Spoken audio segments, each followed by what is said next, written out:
Hello and welcome to Lahore Live with Indus News and me, Usman Lone. Well, we begin this bulletin with our top story, and that's in Afghanistan, where President Ashraf Ghani says Afghan security forces have eliminated ISIS militants from the country.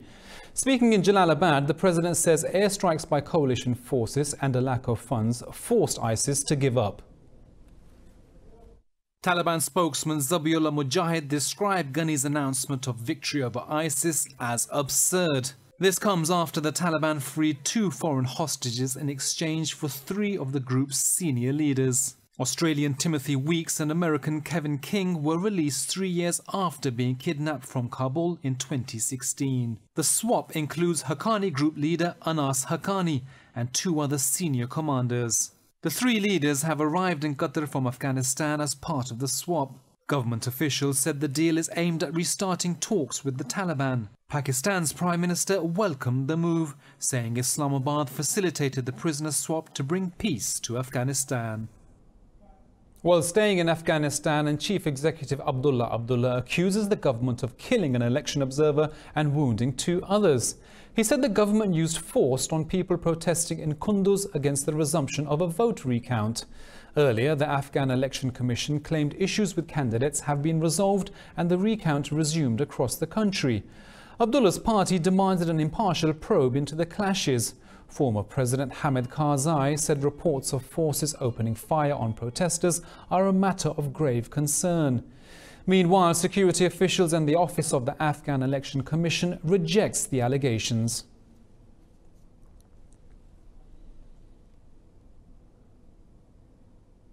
Now, in our other top story, the United Nations has criticized a US attempt to legitimize the Israeli occupation of the West Bank after Washington backed Israeli settlements in the Palestinian territory. Secretary of State Mike Pompeo argued the settlements are consistent with international law. The UN Human Rights Office said the change in US policy does not modify existing international law. Perhaps most importantly, the 4th Geneva Convention of 1949, which is one of the most ratified international treaties in existence, clearly prohibits the transfer of the occupying power of parts of its civilian population into the territory it occupies. And that's Article 49 of the 4th Geneva Convention. Now to Iran, where 3 soldiers have been killed in clashes with protesters near Tehran. This brings the death toll to 5 since protests against a hike in fuel prices started last week. The United Nations has expressed concern over the situation and called for restraint. UN Human Rights spokesman Robert Colville said his office has reports that dozens of people have been killed during the demonstrations. We're deeply concerned by reported violations of international norms and standards on the use of force, including the firing of live ammunition against demonstrators in Iran during the protests that began on Friday and have continued into this week. We're especially alarmed that the use of live ammunition has allegedly caused a significant number of deaths across the country. Well, staying with Iran, and the United States says it will end a sanctions waiver for Iran's Fordow nuclear facility next month. Last week, Tehran announced it has resumed uranium enrichment at the site because of non-compliance by signatories of the 2015 nuclear deal. Secretary of State Mike Pompeo said there's no legitimate reason for Iran to resume enrichment at Fordow. He said Iran should not be allowed to enrich uranium at any level and must immediately reverse its activity at the facility.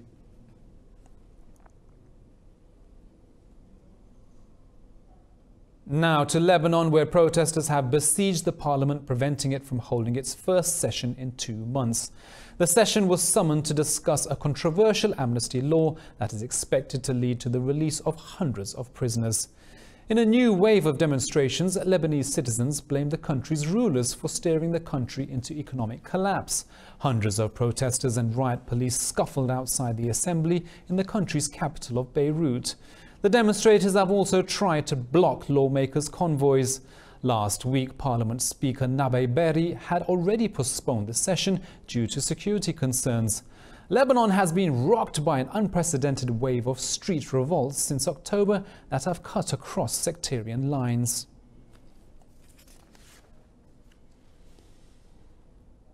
Russia's defense ministry said Turkey's threats to launch a new military operation in northern Syria could aggravate the situation. The ministry said Moscow fulfilled its obligations on the withdrawal of Kurdish fighters from the Turkish-Syrian border. It added that Russia is sending more troops to secure a proposed safe zone inside Syria. Earlier, the Turkish Defense Ministry had warned of another operation if the area is not cleared of Kurdish fighters. Mevlut Çavuşoğlu said the US and Russia did not fulfill its responsibilities under a peace deal agreed last month. Well, 3 militants of the Kurdistan Workers' Party have been killed in Turkish airstrikes during a counter-terrorist operation in northern Iraq. In a statement, Turkey's National Defense Ministry said military operations backed by air power were carried out in the Kirkuk region. The ministry said Turkey will continue to destroy weapons caches and shelters used by terrorists. It said over 400 Kurdish militants have been killed in northern Iraq over the past 4 months. Turkey holds the PKK responsible for the deaths of over 40,000 people in a 30-year terror campaign against the country.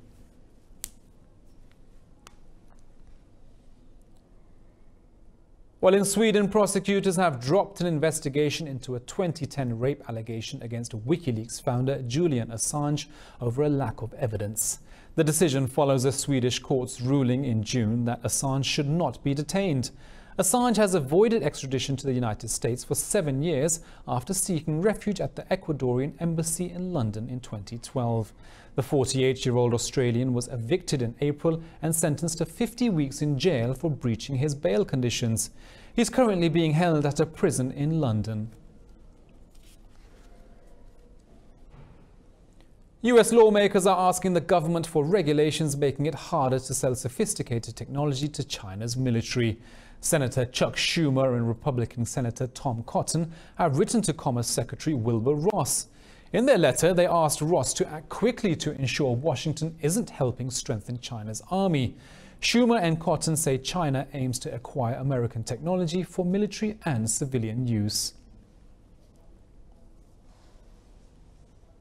Hong Kong Chief Executive Carrie Lam says protesters are still inside Hong Kong's Polytechnic University. Up to 200 anti-government protesters remain barricaded inside the university, surrounded by police, as the standoff continues for a third day. More in this report. The chief executive was speaking after China's State Council appointed Tang Ping-kyung as the new police chief of Hong Kong. Lam said she had told police to try and resolve the situation peacefully. The two important principles that I have laid out for the police operation. The first is, of course, to have a peaceful resolution as far as possible. This objective could only be achieved with the full cooperation of the protesters. Meanwhile, China has rejected the Hong Kong High Court ruling against the ban on banning face masks. The United States says South Korea should share more of the cost for hosting the US military. Defense Secretary Mark Esper's statement comes after Seoul broke off the talks earlier in the day following a backlash. However, Esper added the US State Department is holding more negotiations. South Korea's foreign ministry said Washington's demand for an increase in defense cost is not acceptable. Seoul said it's willing to pay its fair share to strengthen the South Korean-US alliance. The current SMA agreement stands at $870 million a year. Under the SMA, Seoul has shared the cost of almost 30,000 troops stationed in the country since 1991. Now, occupied Kashmir has suffered losses amounting to well over $1 billion since the 5th of August, when India stripped the region of its special status and imposed a clampdown in the valley. The Kashmir Chamber of Commerce and Industry warns that the occupied valley's economy is on the brink of collapse. The trade body said India's actions in Kashmir have resulted in a protracted market shutdown. It added that economic losses stood at nearly $1.5 billion by September.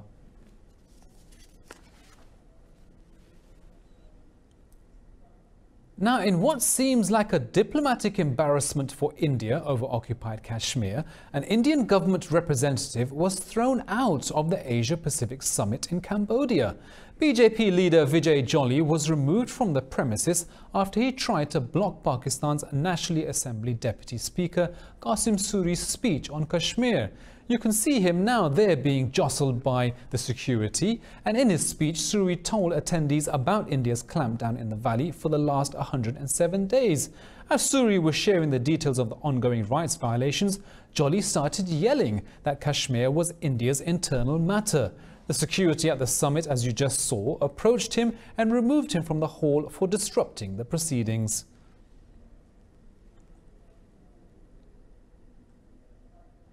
Kuwait's Emir has appointed Foreign Minister Sheikh Khalid al-Sabah as the country's new Prime Minister. Kuwait's state news agency said Emir Sheikh Sabah al-Ahmed al-Sabah asked al-Khalid to form a new government. Earlier, a row between ruling family members and parliament in the Gulf state led the last government to resign. Al-Sabah initially tapped caretaker Premier Sheikh Jabr al-Mubarak to form a new cabinet, but he rebuffed the offer. Now, Ukraine has threatened Russia with a $12 billion penalty if it obstructs the extension of a transit gas pipeline agreement. The warning comes as the 10-year contract for the transit of Russian gas through Ukraine, called Nord Stream 2, is set to expire next month. Russian gas exporter Gazprom proposed an extension of the current deal or a new one-year agreement. Ukraine objects to the one-year extension and is pushing for another 10-year commitment. The executive director of Ukraine's national oil and gas company, Naftogaz, Yuri Vitrenko, said the case will be taken up at an arbitration court. Russia proposed resuming gas supplies to Ukraine that it cut off in 2015 at a price reduction of 25%. But the Ukrainian Energy and Environment Minister, Alexei Orzal, said they reject this proposal as inadmissible. 15 people have been killed and 9 others injured in a coal mine explosion in China's northern Shaanxi province. Officials say the blast trapped 35 miners inside the mine in Pingyao County. State media says 11 miners managed to escape the pit. It said the injured are in stable condition and an investigation to find the cause of the explosion is underway. It said poor safety measures may have led to the fatal incident. Now to Africa, in Mali, where 24 soldiers and 17 militants have been killed during clashes in the northeastern town of Tabancourt. Mali's military says a convoy was attacked during an ongoing joint operation with forces from Niger. It said 29 people were injured in the raid, while 100 suspects were detained. Mali's army has lost 100 soldiers in 2 militant attacks just this month alone. The border regions of Mali, Niger and Burkina Faso have seen repeated clashes with militant groups. Mali has struggled to contain the militant insurgency despite help from African neighbours, the United Nations and France.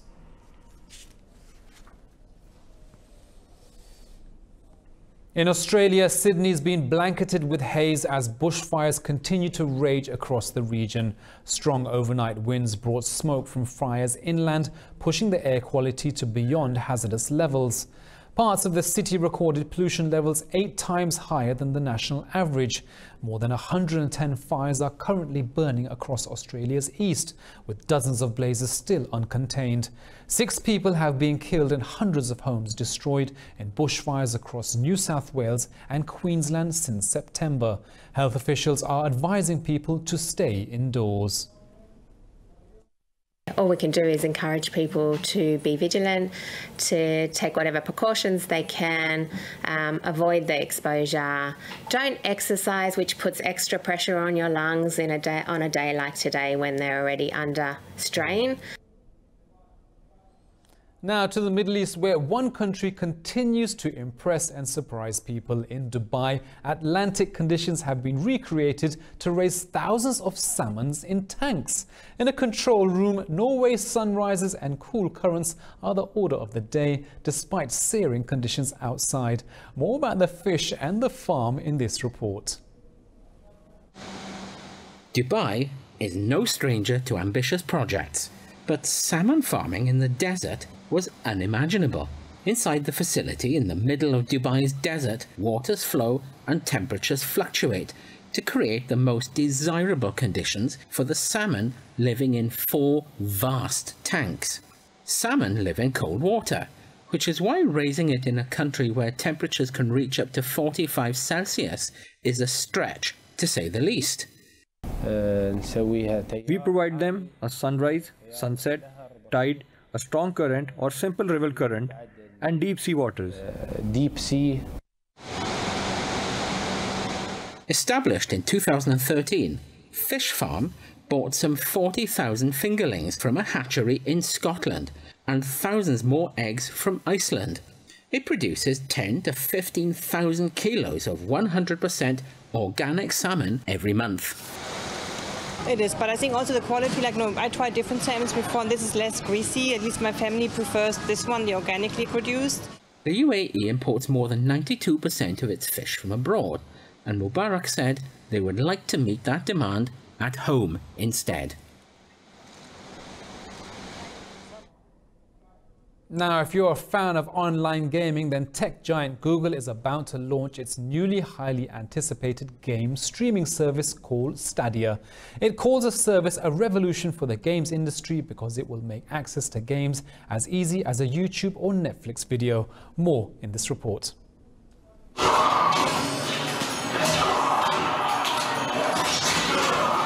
Assassin's Creed Odyssey, Mortal Kombat 11, Final Fantasy 15 and NBA 2K will now all be available in one place.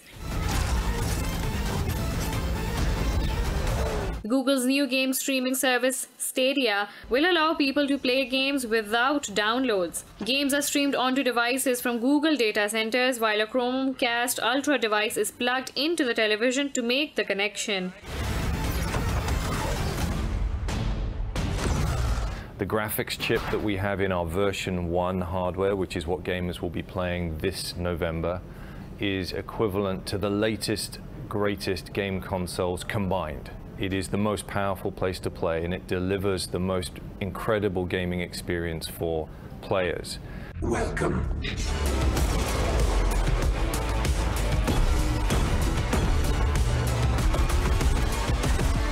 The Stadia Founders Edition package will be available at $129, along with video games as Destiny 2 from the launch day. More than 30 games from at least 21 publishers, including Electronic Arts, will also be featured. One place for all the ways we play. This really could be quite a game changer if you think about what Netflix did to television, for instance, and movies, or what Spotify has done to music. That idea of streaming on demand when you want it is a really powerful one. They whisper death. The game streaming service will be available in 14 countries around the world. You know that thing that goes bump in the night? Become that thing.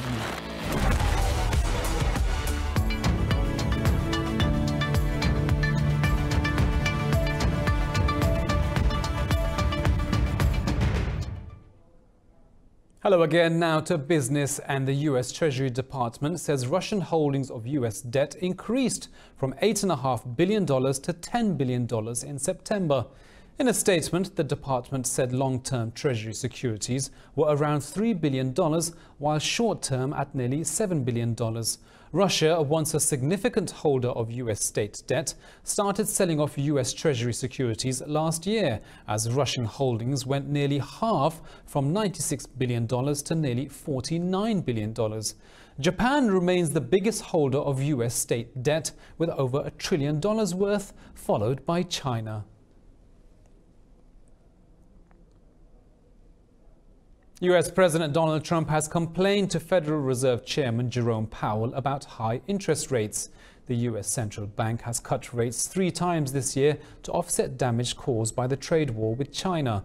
At a White House meeting with Powell, Trump said he protested the high interest rates compared to other countries.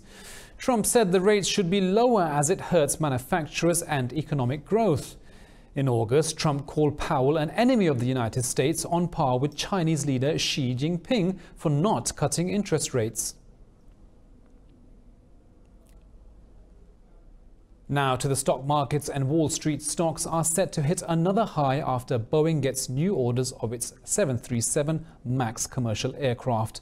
Boeing shares climbed over 1% after wrangling up 50 orders for the 737 MAX jet at the Dubai Air Show. One order for 20 planes came from an undisclosed buyer, while a Kazakhstan-based airline put in another one for 30 planes. Trade-sensitive chip stocks of Qualcomm, Applied Materials and Lam Research have gained about 0.5% in early trading. The indices of S&P 500 and Dow Jones Industrial Average have gained at a fraction. The Nasdaq Composite is trading about 0.33% higher.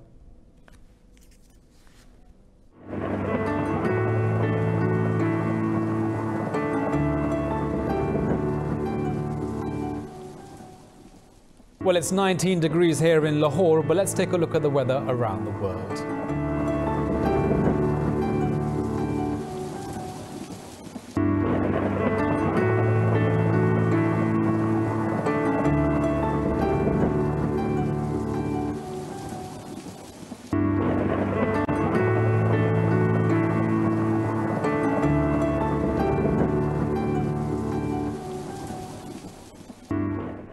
Well, that's all from me and the team here in Lahore, but don't forget, for the latest updates, you can follow us on social media at indus.news. Thank you for watching, and bye-bye.